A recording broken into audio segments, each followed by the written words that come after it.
Assalamualaikum warahmatullahi wabarakatuh. Waalaikumsalam. Baik, kami dari kelompok 1. Nama saya Imam Fajar.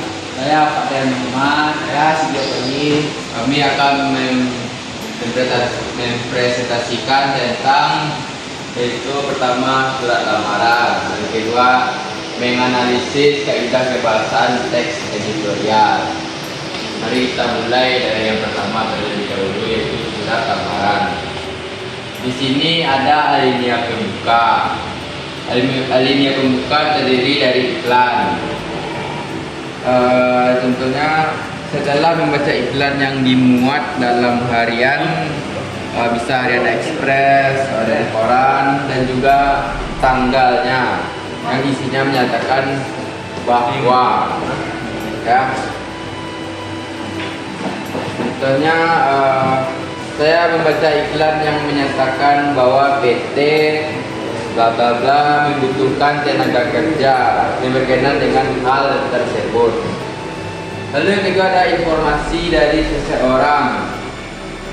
Tentunya menurut informasi dari bapak ini, perusahaan bapak atau ibu membutuhkan tenaga kerja yang sehubungan dengan hal itu saya ingin melamar pekerjaan. Yang ketiga adalah pengumuman resmi dari instansi.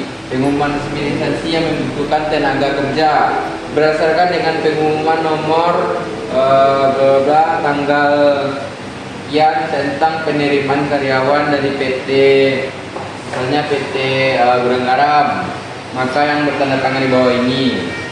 Lalu yang keempat adalah permohonan instansi pada sekolah. Setelah mendapat informasi dari kepala sekolah tentang permohonan tenaga kerja. Yang kelima ada inisiatif sendiri yang bertanda tangan di bawah ini, bla bla bla, mengajukan permohonan dan untuk diterima sebagai karyawan pada suatu perusahaan. Lalu yang kedua ada tata cara penulisan surat lamaran pekerjaan. Yang pertama, tempat dan tanggal surat di pojok kanan atas. Contohnya yang kalau menulis surat lamaran itu di sini. Kalau tempat dan tanggal ya. Contohnya seperti ini, Jawa Barat 23 Juni 2017. Lalu yang kedua adalah lampiran dan hal. Yang dibuat dalam lampiran dan hal itu adalah misalnya lampiran. Terus ditulis 4 lembar berapa lampiran yang kita sematkan. Yang kedua ada hal. Hal itu pemberitahuan pokoknya pemberitahuan untuk surat lamaran pekerjaan kita tentang lamaran pekerjaan. Yang ketiga ada alamat surat. Kalau alamat surat ini tidak menggunakan kata kepada, nggak boleh. Alamat tidak lebih dan dari 3 baris. Tidak boleh menggunakan bapak atau ibu. Tulisan harus jalan. Nggak boleh JLN. Terus tak boleh disingkat. Tak boleh menggunakan titik di masing-masing akhir baris. Contohnya seperti ini. YTH titik manajer sukses mandiri Jalan M Yamin nomor 202 Kalipota Jakarta. Ini Kalibata ya. Terus nomor 4 salam pembuka. Oke, setelah kata-kata dengan hormat digunakan tanda koma ya. Contohnya dengan hormat, koma. Terus nomor 5 ada alinea pembuka. Alinea pembuka sebaiknya menggunakan bahasa yang baik dan sopan agar para pihak atau instansi yang membacanya tidak tersinggung. Di dalam alinea ini juga sudah harus muncul pernyataan umum yang menggambarkan diri pelamar atau tesis. Yang keenam ada isi. Dalam isi terdapat hal-hal berikut. Pertama, identitas. Isi identitas berisi keterangan berupa nama, tempat tanggal lahir, alamat pendidikan terakhir, dan dapat ditambah lagi surat-surat keperluan yang lainnya. Di dalam menuliskan keterangan tersebut, huruf awal kata digunakan huruf kecil. Contohnya seperti ini. Nama Nitriani Savitri itu namanya harus di huruf besar pertamanya, misalnya Nitriani harus huruf besar. Tapi kalau di sini kan nama harus kecil di depannya. Terus ada tempat tanggal lahir Jakarta 7 Januari 1995. Pendidikan terakhir S1 Sastra Inggris. Alamat Dukturi Bumi Ayu Brebes nomor 52273. Yang selanjutnya itu maksud dan tujuan.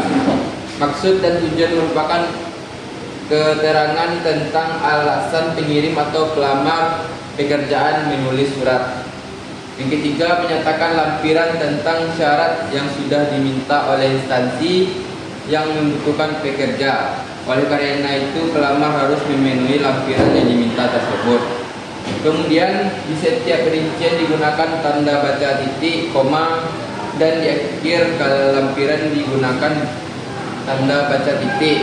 Contoh, fotokopi ijazah yang sudah dilegalisasi, fotokopi kartu tanda penduduk, dan pas foto ukuran 3x4 2 lebar. Yang ketujuh ada penutup. Di dalam surat lamaran pekerjaan, isi penutup haruslah menunjukkan keantusiasan pelamar kepada instansi yang dituju. Contohnya, demikian surat lamaran pekerjaan ini saya buat. Besar harapan saya untuk dapat menjadi bagian dari perusahaan. Yang kedelapan, salam penutup. Jika di awal ada salam pembuka, tentulah di akhir ada salam penutup. Sebagai surat lamaran, salam penutup menjadi sangat penting. Salam penutup sebagai bentuk etika, sopan santun, dan penghormatan. Contoh, hormat saya. Yang terakhir ada tanda tangan dan nama terang. Tanda tangan dan nama terang ini biasanya berada di pojok kanan bawah surat, lalu di bawahnya ditulis nama lengkap dan tanda tangannya. Contohnya, hormat saya, di bawahnya tanda tangan, di bawah darinya ada namanya. Yang ketiga ada jenis surat lamaran ini. Pertama itu surat lamaran gabung dengan CV atau curriculum vitae atau riwayat hidup, atau surat lamaran yang dipisah dengan CV. Oke. Dan selanjutnya kita akan membahas tentang menganalisis kaidah kebahasan teks editorial.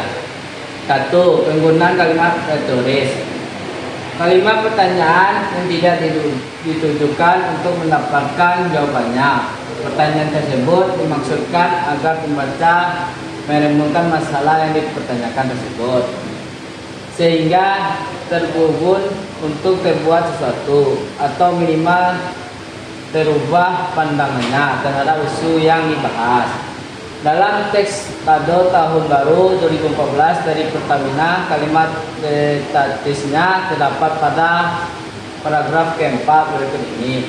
Contohnya, benarkah pemerintah tidak tahu atau tidak diberitahu mengenai rencana Pertamina menaikkan harga LPG? Dan yang kedua, menggunakan kata-kata populer sehingga mudah bagi wilayah untuk mencernanya. Tujuannya agar pembaca tetap merasa rileks meskipun pembaca masalah yang serius dipenuhi dengan tanggapan yang kritis. Dalam teks kado tahun baru 2014 dari Pertamina, contohnya kata-kata populer adalah terkaget-kaget, kecitraan, dan mengerai. Dan yang ketiga, menggunakan kata ganti, petunjuk yang merujuk pada waktu, tempat, peristiwa, atau hal lainnya yang menjadi fokus ulasan. Contohnya, A. Sungguh kenaikan harga itu merupakan kado yang tidak simpatik, tidak bijak, dan tidak logis. B. Berdasarkan simpulan rapat itulah Presiden kemudian membuat keputusan harga LPG 12 kg yang diumumkan pada hari Minggu kemarin. Yang C, rasanya mustahil kalau perintah dalam hal ini Menko Ekoin dan Menteri BUMN tidak tahu, tidak diberitahu serta tidak diminta pandangan pendapat dan pertimbangannya. Dan yang terakhir, banyaknya penggunaan fungsi kausalitas seperti sebab karena sebab oleh sebab itu. Hal ini terkait dengan penggunaan sejumlah argumen yang dikemukakan redaktur dengan masalah yang dikupasnya. Contohnya, A. Masyarakat sebagai konsumen menjadi terkaget karena kenaikan tanpa didahului sosialisasi. Yang B. Malah boleh jadi ada politisi yang mengategorikannya sebagai reaksi yang cenderung bersifat pencitraan sehingga terbangun kesan bahwa pemerintah memperhatikan kesulitan sekaligus melindungi kebutuhan rakyat. Oke, mungkin sampai sini pembahasan kami mengenai surat lamaran dan kaidah kebahasaan tekstual. Terima kasih. Assalamualaikum warahmatullahi